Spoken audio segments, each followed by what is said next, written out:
David, Dominique Gibbons tells us her son was assaulted in the afternoon and she wasn't notified until after school. But the story didn't match the surveillance video of what happened in the classroom. Now, we do want to warn you, what you are about to hear may be disturbing.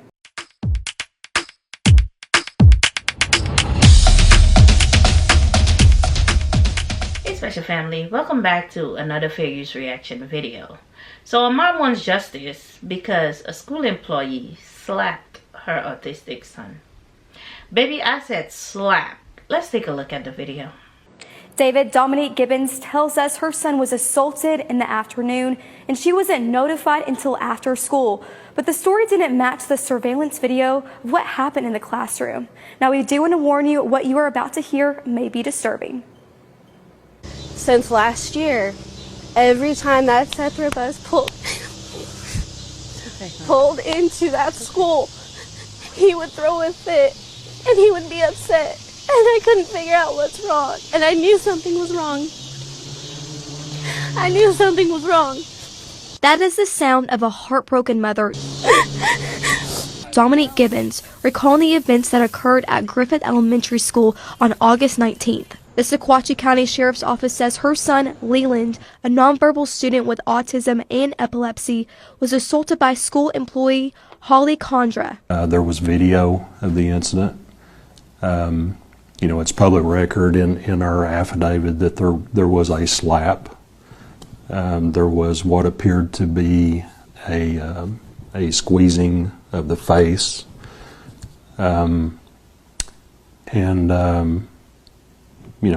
We felt that was inappropriate enough that it constituted an assault charge. The following day, Gibbons and her family friend Misty Pierce spoke with Sequatchie County Schools. Gibbons and Pierce reviewed the video of the incident. They discovered the assault happened around 12:30 p.m., but Gibbons was not notified until 3:30 p.m. that same day after Leland returned home from school. I kept repeatedly asking them, why wasn't she informed? Why wasn't he being taken care of? Because they kept telling us that they took care of her. But there was no concerns for Leland. Local 3 did not obtain that video. Gibbons says there were 2 other adults in the room, but no one comforted her child. Our team did reach out to Sequatchie County Schools. They did give us a statement sent out to families and staff stating, quote, "Our focus is on the safety of our students, which remains our top priority," end quote. End quote. "If we can't trust you, you can't work here," end quote.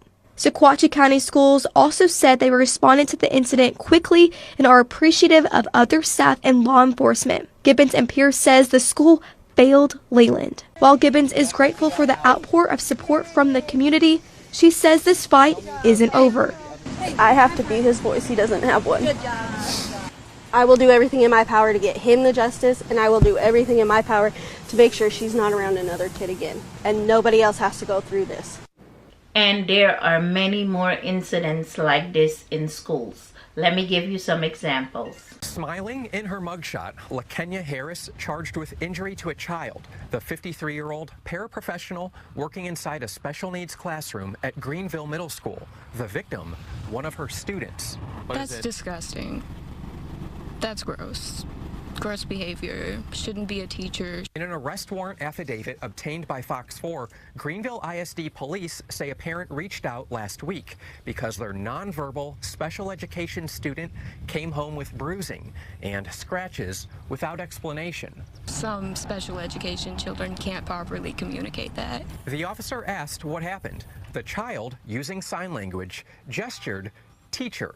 Police reviewed surveillance video from inside the classroom, video allegedly showing Harris open-handed slapping the child, cursing at the child, while she forcefully attempted to pick him up by the arms, wrists, and underarms, slapping him and placing her knee in his back. I don't think there's anything going on in a classroom that shouldn't involve cameras. I mean, a reason that they shouldn't be there, especially for situations like this. Harris arrested and booked into Hunt County Jail Thursday. He needs help probably, but I think that the Greenville ISD, not only Greenville Middle School, the ISD needs to step up. A parent to a special needs student who does not want to show her face says it's a difficult job to teach special needs kids but those who do it must be all in. The Millsap Elementary School educator slapping toward an autistic boy. Moments later, another educator yells at him. I said come here. Before repeatedly hitting him with a toy, then throwing the toy at the 10-year-old. Quit chewing on things. Alex Cornelius is the child in the video. I don't understand why anybody would want to do this to any child, let alone an autistic child or a special needs child. Millsap ISD says the educators involved are no longer employed by the district. According to the warrants, teacher Jennifer Dale admitted swinging at Alex in the video, but claimed it was done playfully. One of her fellow educators recorded the video. That educator and two others gave investigators sworn statements of ongoing alleged abuse. Dale is charged with official oppression for intentionally subjecting 3 known child victims to mocking, mistreating, and tormenting. Paraprofessional Paxton Bean, seen in the video, is also charged with official oppression and has a felony charge of injury to a disabled child with intention. Well, the parents say they got a call on Wednesday that a teacher here at Cliftondale Elementary School allegedly hit their daughter, who is enrolled in a special needs pre-K program here. Now that teacher is on administrative leave. Photos of bruises on their 3-year-old daughter's back on Wednesday. 15 minutes later, the school called and confirmed that she had been struck by a male teacher. It was important for them to speak out, to be a voice for their daughter. For my daughter specifically being autistic, being, having a speech, expressive and receptive speech disorder, she cannot speak for herself. She cannot advocate for herself. We do know the family does have a case open currently with the Fulton County School Police Department. Yeah, that mother tells me she was stunned to learn that her son, who is nonverbal, was assaulted inside his classroom here at Cleveland Avenue Elementary School last week. She says she's since filed a report with Atlanta Public Schools Police. I don't know what could have caused this lady to react in a way that she feels so threatened by my 3-foot child. Atlanta Public Schools parent Reginique Stinson says her stomach dropped when she got the call from someone at her son's school last Wednesday, letting her know he'd been slapped by his teacher. I just can't imagine how my son could have felt in that moment, because he's never experienced something like that, ever. I don't hit my child.